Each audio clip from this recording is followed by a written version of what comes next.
What I've decided to do is create a new form of media. It's an initiative-based documentary. You get the app, Skyder Alert, and when you see this taking place and something doesn't look right in the sky above, just take the picture. And it automatically will send to your appropriate congressman or legislator to look up, take the picture. The photos are evidence. We need participation. We need your help. This is an initiative-based documentary. It's not just a documentary that you can watch and think about. Get the app, go on the website, send us your photos. Let the lawmakers know that you're not okay with it.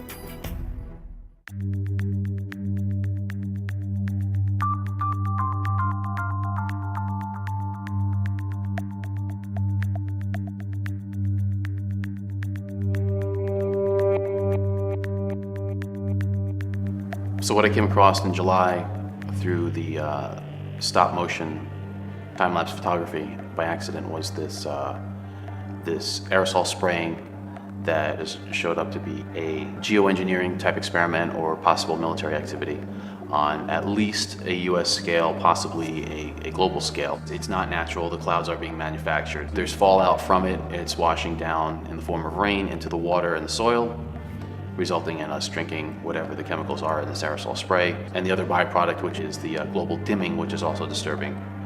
So whether it's a solar radiation management or geoengineering effort, there are absolute side effects and consequences that may actually be catastrophic.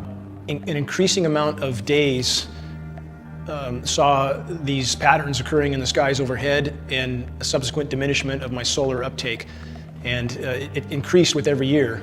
So about 2004 is when I really started my investigation as to what could be happening in the skies above, because it was too inconsistent. One day would be a grid pattern, and another day would be virtually nothing, with very similar atmospheric conditions. I've been studying meteorology since the late 90s as well. So clearly there was something happening, and it took no time at all to come to the geoengineering issue and a mountain of data. I researched the subject of geoengineering, which seemed to describe exactly what I was seeing in the skies above, which was solar obscuration.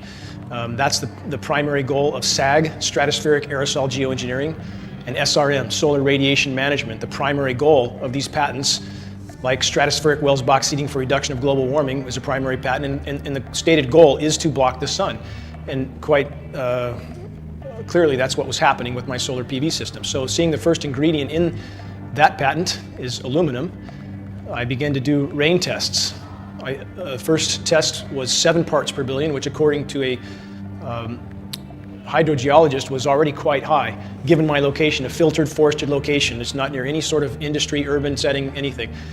Subsequent tests over the next 5 years escalated as much as 3,450 parts per billion of aluminum in a single rain test. So if you have virtually every dot connecting, and we know these materials aren't coming from China, that's the first thing many people state, but California Air Quality Resources Board has done studies on the aerosols from China, and aluminum simply is not amongst them. Metals don't float across oceans with the exception of mercury. Global dimming is a term most are not familiar with, and the latest figures show fully 20% of the sun's direct rays that reached the planet several decades ago no longer do. I mean, this is the biggest elephant in the room, absolutely the biggest in the room. And I believe that if it could be brought to a level where there was enough cover for all the scientists, all the meteorologists, all the biologists, all the academia that knows this is going on, I believe they would pour from every corner. I do, but they would have to have the cover, because I know people with California Department of Fish and Game that are absolutely beside themselves that this is going on. Aerosol geoengineering looks like it is so cheap that the cost is basically not going to be an issue. That means that implementation decisions will be risk-to-risk decisions. The risk of doing it against the risk of not doing it. And it makes the problem of how we govern it fundamentally harder and different than normal. But I think the more we do research, the less easy this will look, the more complicated the environmental effects will look. And that's a good thing, because right now it looks too easy. So I think that if we do more research, we're likely to find out that it's harder and more complicated than we thought, and that the side effects are harder to manage. Of course, the opposite reaction is possible. It's an empirical question how people will actually react to knowledge about this. Another reaction is to say, if these crazy scientists are so concerned about putting CO2 in the atmosphere, they want to think about these things, then that might actually mean we should be more serious about the risks of CO2 in the atmosphere. And by the way, it's not really a moral hazard, it's more like free riding on our grandkids. And by the way, it's not really a moral hazard, it's more like free riding on our grandkids. Numerous air quality studies, including from CARB, California Air Quality Resource Board, have named submicron-sized particulates as being particularly harmful. for human respiration. Through all the discussions today, I have not heard any mention of this fallout, and has this been studied, and also the effects of a highly reactive metal like aluminum on toxifying soils and waters? The collaborators of mine working on the aerosol scheme are actually folks from Carnegie Mellon who focused on human health impacts. And while we haven't published it, that was the very first thing we did, was do the order of magnitude calculation in level pencil and paper, but with an expert on human health impacts about whether there could be an issue.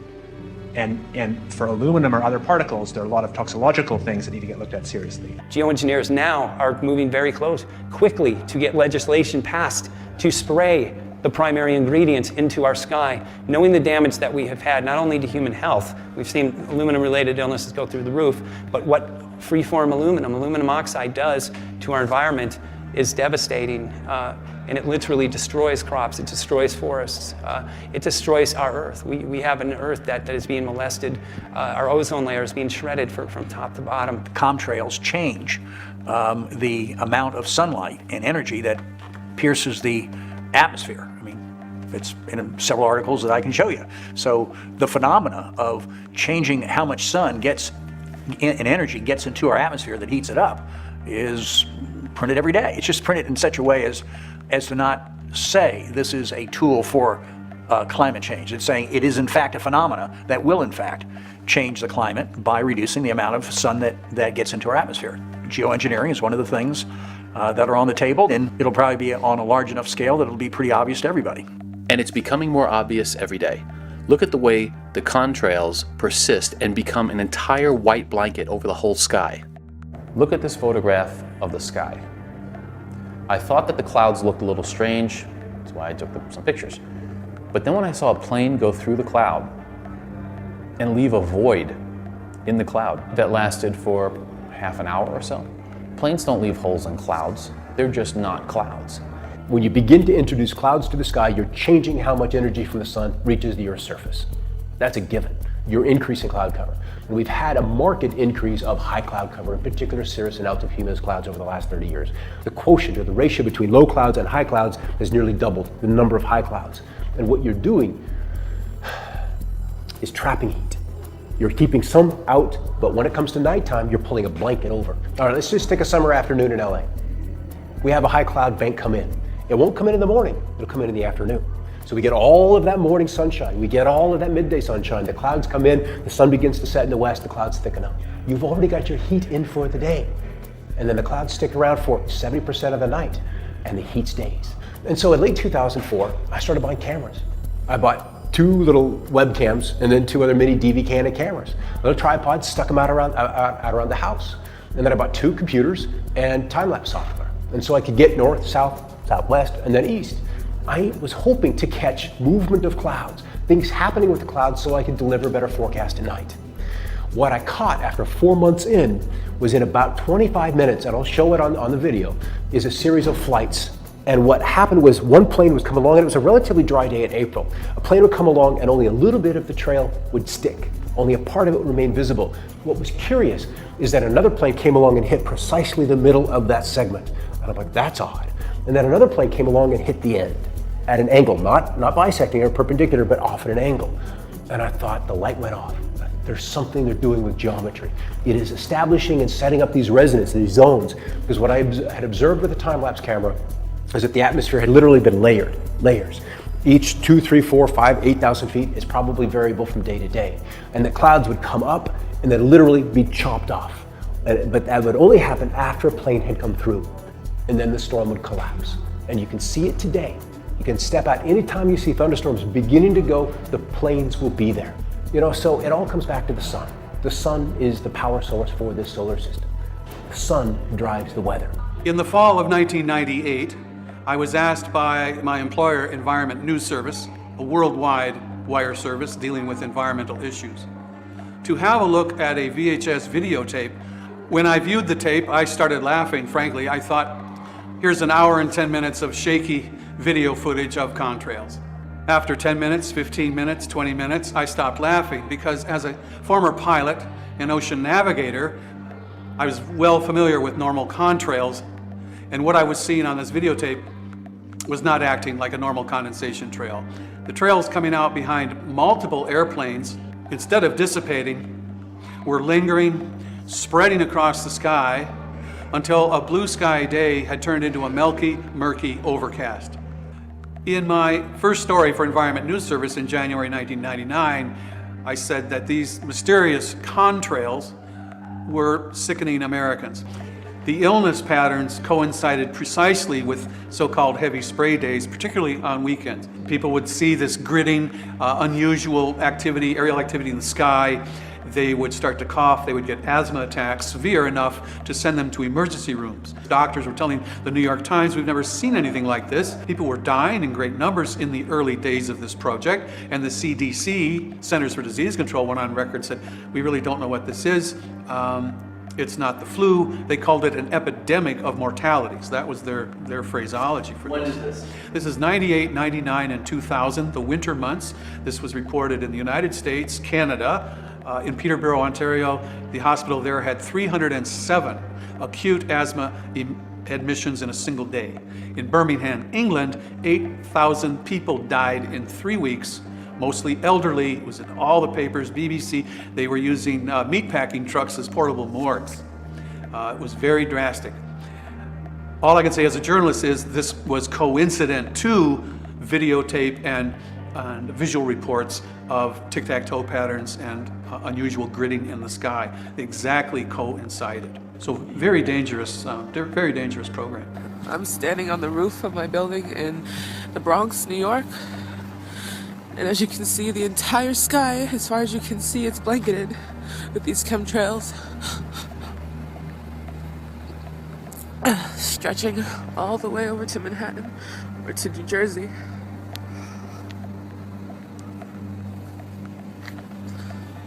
There's another one being made as we speak. Saturday, March 10th, 2012. It's around noontime.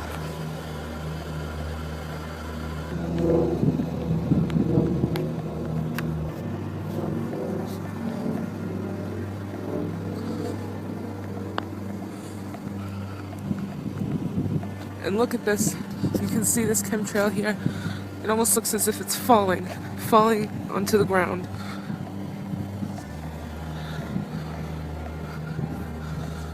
You can see how it's dissipating at the very end there. Falling into the river or falling.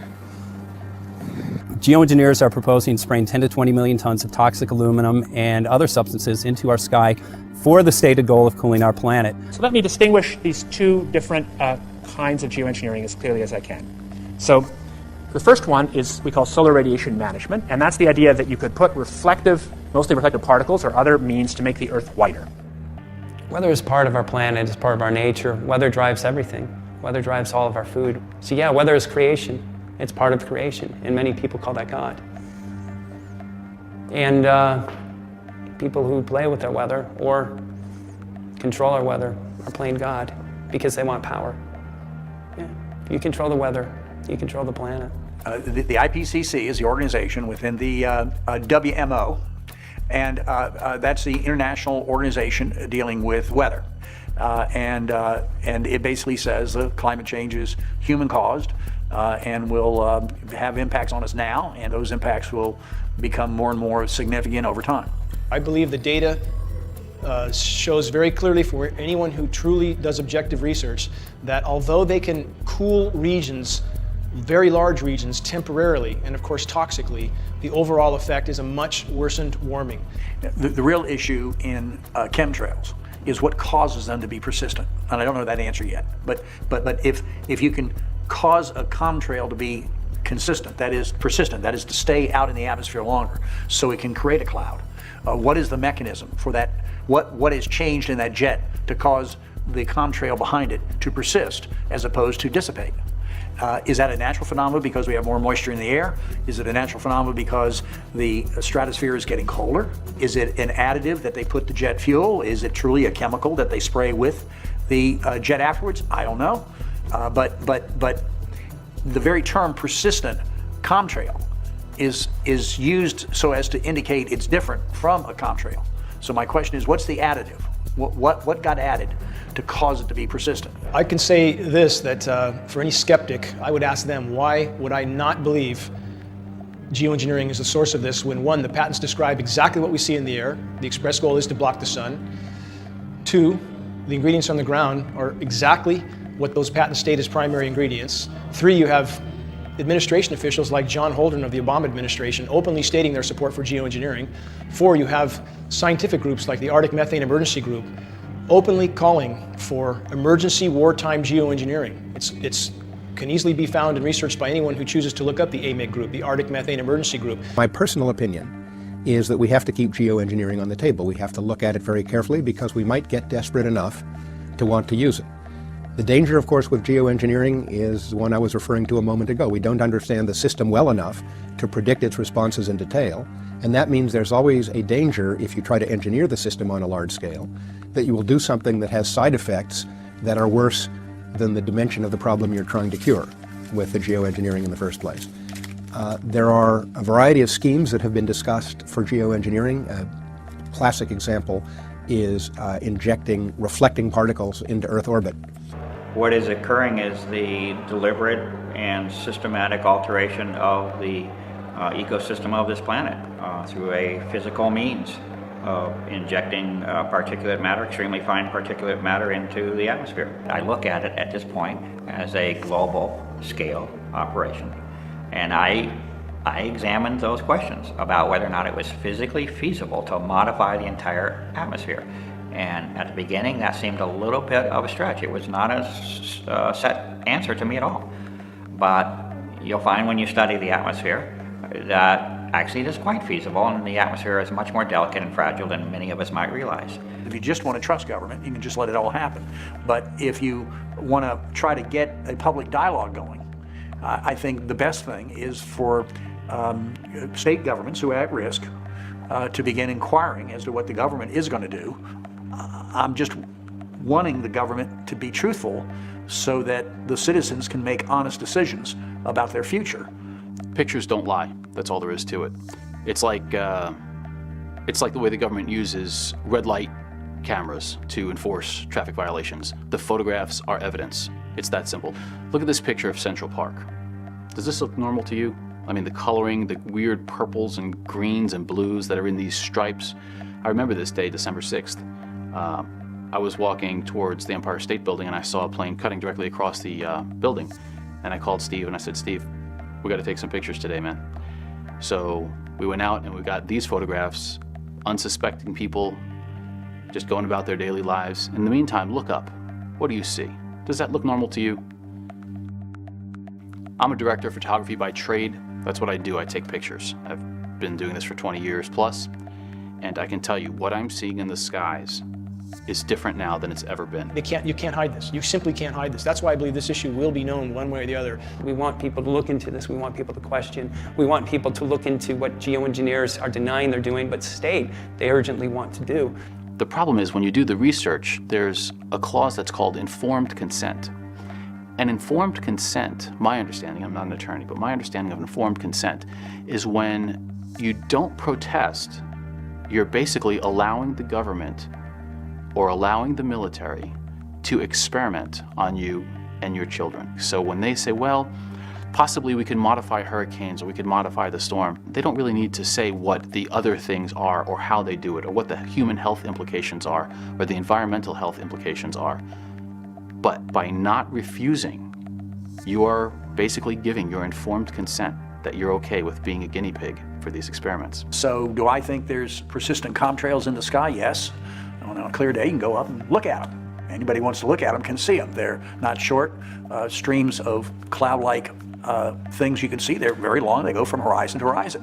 So there isn't a question of what they are, or are they in existence? They are. The literature talks about it, including the IPCC. So the word persistent chemtrail is in the scientific documents where they're observing phenomena. So I'm hopeful that as the discussion enlarges around geoengineering and the public is invited to enter the debate or enters it regardless, that chemtrails will be brought out of the closet, will be brought forward, and that the chemtrail community, the movement, can enter this discussion. And I would suggest, first of all, by dropping the word chemtrails. It's become a poisoned word, and we can use it as code among ourselves for the media, for the public. We use the words of the scientists of the international debate. We call it stratospheric aerosols, which is what they are. We call it SRM, solar radiation management. We call it geoengineering. We call it climate engineering. All of those are accepted scientific terms. If we can do that, we can bring this whole chemtrails discussion into the broader discussion of geoengineering and finally have a public influence on a very dangerous program. So now let's talk about what we're going to do. What can we do? What are the options? Obviously, this is taking place, so my question is, while we're in these times of tight budgets and firing school teachers and firing emergency services and discontinuing food for the needy and help for the elderly, how much does this program cost? How much is it costing taxpayers every day or every year? We need public oversight, we need public disclosure, so this technology, these actions and these massive budgets can be used for the people and not against them. The reason I'm in this battle, one that I never wanted in my worst nightmare, is because if I can't walk out my door and breathe without sucking in a lungful of toxic metals, and my children can't breathe without sucking this stuff in, I simply have no choice but to try as hard as I can to expose this issue. So what to do? We need participation. We need your help. This is an initiative-based documentary. It's not just a documentary that you can watch and think about. This is a documentary that hopefully helps you to take action with a grassroots type strategy. Get the app, go on the website, send us your photos. Let the lawmakers know that you're not okay with it. All right, so I guess this is the official start. Something really strange happened. I got this 5D camera and I got a time lapse on it. And I was filming some clouds. But then yesterday something really crazy happened. I noticed something that's really disturbing. The trails from the jets turned into the clouds. They wouldn't evaporate. They didn't go away. And as the day went on, I noticed now they were in patterns. It looks like they're spraying something. It looks like there's spray coming out of the back of the planes. So now, as a director of photography, I've got a variety of high-quality tools at my disposal, and I'm going to go get some new lenses, and I'm going to take a closer look at this. And I thought that it's appropriate that I start documenting what I'm doing. You know, it's the next day, Thursday, and I got some new things to get some better shots from whatever's going on here. And I'm going to adapt this telescope to a real tripod, and then figure out how to put a camera on the back of it. That's the story. Hopefully this will be the new lens. I don't know if this is going to work. We'll get it to work. Alright, well, here it is. We'll see if it's going to work.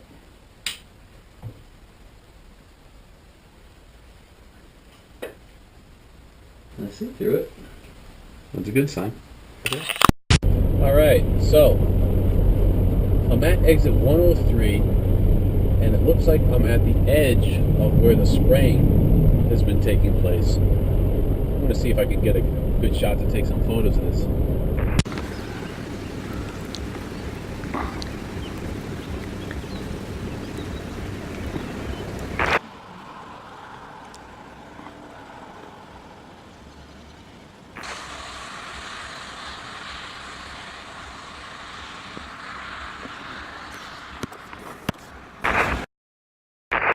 Damn it. Alright, so I'm in Harris. And I am chased by the cops again. What the...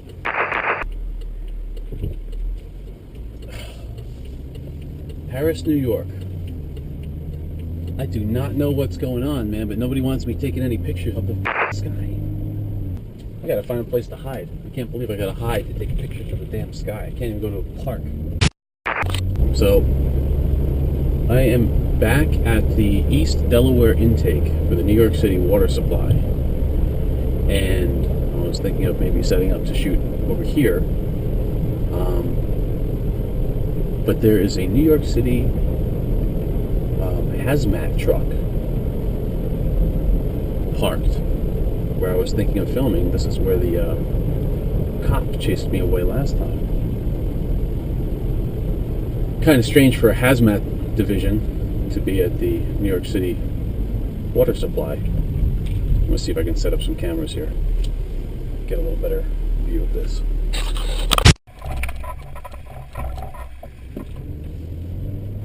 I got a GoPro mounted on, I don't know, can you see out the window? Probably. Here they go. I guess they left.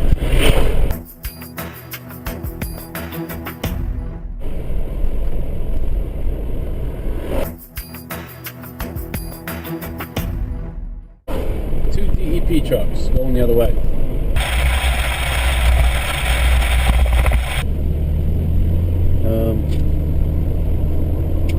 All right, well, anyway, there you have it. I'm gonna shut off the other camera. Curious stuff.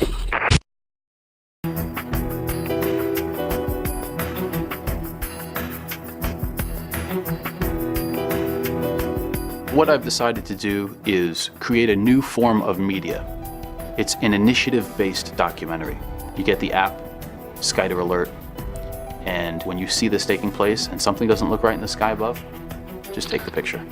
And it automatically will send to your appropriate congressman or legislator to look up, take the picture. The photos are evidence. We need participation. We need your help. This is an initiative-based documentary. It's not just a documentary that you can watch and think about. Get the app, go on the website, send us your photos. Let the lawmakers know that you're not okay with it.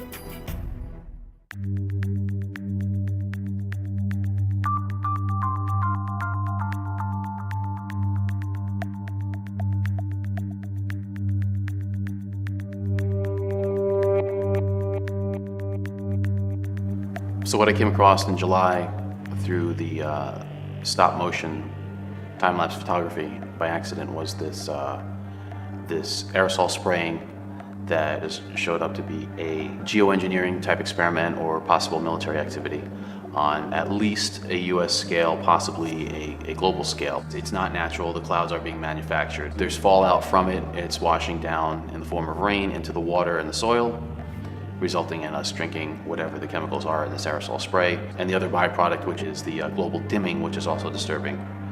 So whether it's a solar radiation management or geoengineering effort, there are absolute side effects and consequences that may actually be catastrophic. An increasing amount of days saw these patterns occurring in the skies overhead and a subsequent diminishment of my solar uptake. And it increased with every year. So about 2004 is when I really started my investigation as to what could be happening in the skies above, because it was too inconsistent. One day would be a grid pattern, and another day would be virtually nothing, with very similar atmospheric conditions. I've been studying meteorology since the late 90s as well. So clearly there was something happening, and it took no time at all to come to the geoengineering issue and a mountain of data. I researched the subject of geoengineering, which seemed to describe exactly what I was seeing in the skies above, which was solar obscuration. That's the primary goal of SAG, stratospheric aerosol geoengineering, and SRM, solar radiation management. The primary goal of these patents, like stratospheric Wells box seeding for reduction of global warming, is a primary patent, and the stated goal is to block the sun. And quite clearly that's what was happening with my solar PV system. So seeing the first ingredient in that patent is aluminum, I began to do rain tests. First test was 7 parts per billion, which according to a hydrogeologist was already quite high, given my location, a filtered forested location. It's not near any sort of industry, urban setting, anything. Subsequent tests over the next 5 years escalated as much as 3,450 parts per billion of aluminum in a single rain test. So if you have virtually every dot connecting, and we know these materials aren't coming from China, that's the first thing many people state, but California Air Quality Resources Board has done studies on the aerosols from China, and aluminum simply is not amongst them. Metals don't float across oceans with the exception of mercury. Global dimming is a term most are not familiar with, and the latest figures show fully 20% of the sun's direct rays that reached the planet several decades ago no longer do. I mean, this is the biggest elephant in the room, absolutely the biggest in the room. And I believe that if it could be brought to a level where there was enough cover for all the scientists, all the meteorologists, all the biologists, all the